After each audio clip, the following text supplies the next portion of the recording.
નમસ્કાર, border news કચ્છમાં આપનું સ્વાગત છે. શ્રીકાર વરસાદને કારણે રસલિયા ગામનું ભીમનાથ સરોવર અને રવાપર ગામનું તળાવ ઓગની જતા ગામ લોકો દ્વારા વધાવવામાં આવ્યા હતા. રસલિયામાં આખું ગામ સરોવરને વધાવવા ઉમટી પડ્યું હતું. ગામના સરપંચ જયંતિલાલ પરમાર, પાટીદાર સમાજના ઉપપ્રમુખો પ્રેમજીભાઈ ભાવાણી, ખીમજીભાઈ લીંબાણી તેમજ સમસ્ત જ્ઞાતિના ભાઈઓ હાજર રહ્યા હતા. આ ઉજવણીમાં ગોર મહારાજ વિષ્ણુભાઈએ વિધિ કરાવી હતી. પરંપરા મુજબ સરોવરમાં નાળિયેર ફેંકવામાં આવ્યું હતું અને સરપંચ તરફથી ચાંદીની ચેન નાળિયેરમાં રાખવામાં આવી હતી, જે ટીનાભાઈ કોલીના ભાગે આવી હતી. સરપંચે ટીનાભાઈને ચેન પહેરાવી તેમનું સન્માન કર્યું હતું. અંતમાં સૌ પ્રસાદ લઈ ભીમનાથ દાદાની જય બોલાવી છૂટા પડ્યા હતા.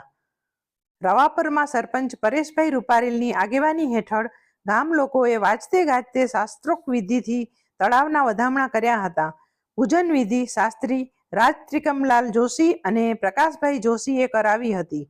સરપંચે તળાવમાં નાળિયેર નાખતા 5 તરવૈયાઓએ તળાવમાં ઝંપલાવ્યું હતું, જે પૈકી બાફણ રફીક ઇસ્માઇલે નાળિયેર ઉપાડ્યું હતું, જેમને પુરસ્કાર તરીકે ભેટ આપવામાં આવી હતી.